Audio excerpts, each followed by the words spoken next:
Welcome to the Orca. Well, he promised a bombshell, and Speaker Darryl Plecas certainly delivered. A 76-page report outlining some high-flying expenses and other alleged shenanigans among senior staff of the Legislature.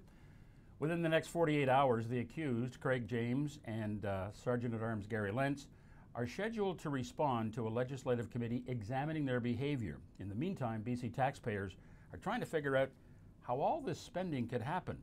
Kris Sims is the BC Director of the Canadian Taxpayers Federation, and she has dug deep into this report and background material and joins us here in the Orca studios today. Hiya. Hi, thanks for having me here. Where to begin? Wow. We should say, first of all, these are only accusations. Mr. James, Mr. Lenz have yet to have a chance to respond officially. However, where to begin? You have read the report a number of times. You've also looked at all the receipts. And what's your overall impression, first of all? Well, the overall impression, again, if this is all true, if what we're looking at is indeed what has been expensed, there better be some pretty spectacular explanations for all of this. And we're not talking about just your average travel that you'd expect here in British Columbia, say BC Ferries receipts or parking receipts or taxis, things like that, and it's full of them, things like that. But a lot of trips. There are trips overseas to London, frequent ones, where they frequent gift shops at the Westminster Parliament buildings, and they buy things like $6 chocolate bars infused with ginger, or gunpowder mustard, or whiskey cakes, and books, and art, and pens, and you name it. And it's all expensed, as far as we can understand, to the taxpayer. And this is where you really start shaking your head saying, number one, why are these folks traveling? What is the business purpose of this trip? Two, why are you hitting up the gift shops and then submitting your receipts while you're overseas? And three, there are domestic purchases that looks like they were purchased here in BC that are highly questionable. A $2,500 Sony camcorder, an $800 tripod, another Olympus Red camera with a matching red case. Interestingly, a $13,000 wood splitter and trailer. Exactly. You know, that one's just taken the cake and it's taken on a life of its own. Yes, it's really become a symbol of what's going on here. And so we think that we need real answers to this and a serious investigation. And Kris, when you look at this, Mr. Plecas reports only on the 18 months he says that he has sat in the Speaker's chair, but hints that this has been going on for some time. So what's the responsibility of previous speakers? That's a great question, and that's why we really want somebody from the outside flown in here. Usually we're very careful with where we spend our dollars and our nickels at the CTF, but we think that the perception and the impression right now is clouded here in BC. We think a lot of British Columbia taxpayers have lost confidence in this process, and they're wondering the same thing. How far back does this go? So we need somebody like Sheila Fraser flown in here from the outside to take a look at this. Well, Mr. Plecas and Mr. Mellon have both indicated they would like an Auditor General from another province to do the investigation here, which answers part of what you just said. That the perception is we want somebody from outside of British Columbia to look at this because this goes so deep and so far. You lose confidence in the system because of all the people who this may have touched.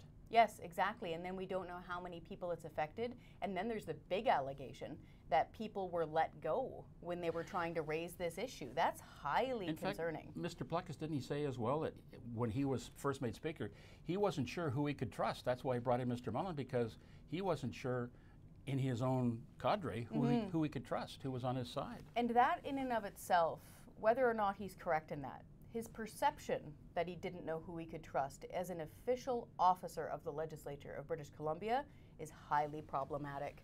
There are things, though, that do go back. When I was looking at the receipts, there's actually a few receipts that go back to 2012, and they're for alcohol and for a ton of alcohol. So, for example, in the first week or so of July 2012, they ordered around $3,000 worth of booze. Everything from Zambuca to Kahlua to wine to beer.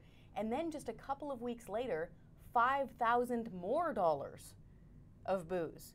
So we need to know, is this a big restocking of the things that they need for receptions? Well, we heard the story too that this booze was being loaded up and shipped off to Bill Barasoff, a former speaker, in the interior. That's a huge allegation, and that's where we say, whoa, like we really need some serious evidence here, because that is a major allegation, and you can't say that stuff lightly. We want somebody to really look at this. The other question I have is, why did it take Mr. Plecas 18 months to issue the report, and he took what, 4 trips with Mr. James and Mr. Lenz? This is a major question that a lot of people are asking, and whenever I've heard it put to Speaker Plecas, he basically says, to paraphrase, that he needed to get enough data to be able to produce this report. And I will say that going through the receipts, so there's the 76-page report where it's like the narrative that's written out on this day this happened, but then there's the binder he was holding. Every one of those receipts that he mentions is actually scanned and dated and stamped.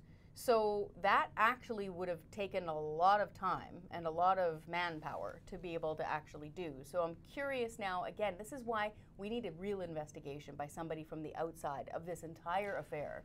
Let me just throw this at you to say, if these expenses by Mr. Lenz and Mr. James were notarized or signed off by speakers, does that not make them legitimate then? And that's the question. What's legitimate and what's acceptable? And I think that's a big question right now when we get into politics. So for example, at the federal level, things were legitimate, meaning legal, but they weren't acceptable. So for example, back before the Accountability Act, we famously had Mr. David Dingwall expensing a 50-cent pack of gum or Tic Tacs. Now, it was allowed under the rules, but is it okay? And that's where Canada reared up and said, no, that's not okay. And the reason why I'm using that small example is that I think that's what people understand best. So if you can, picture yourself at a gas station and you're buying a pack of gum. Would you turn to the person behind you and say, hey, buy this for me? No? No. Well, then don't expense it. That's what makes it not okay. And there are also questions I have about the actual receipts, and they're big ones. So I was going through them, and there was the now infamous piece of luggage that was bought at the Hong Kong airport in the Departures Lounge boutique. And one of the reasons given was that apparently MLAs can't find luggage in Victoria. They're just strapped sometimes, and they need to borrow a suitcase, right? So of course, one would go to an officer of the Legislature to find a suitcase. Again, this is almost unbelievable. And that's how the narrative goes, is that the suitcase was then relinquished to the Legislature for people to use communally. That's the going story. So I found this receipt. And if you look at it, it's direct, you can see it right there. It's from the Hong Kong Departures Lounge Airport at the luggage boutique. And it's actually circled in ballpoint pen, this item called Maverick Large Black Edition. And it's circled and it says luggage. Somebody's written luggage on it in pen. And it's around 800 bucks Canadian.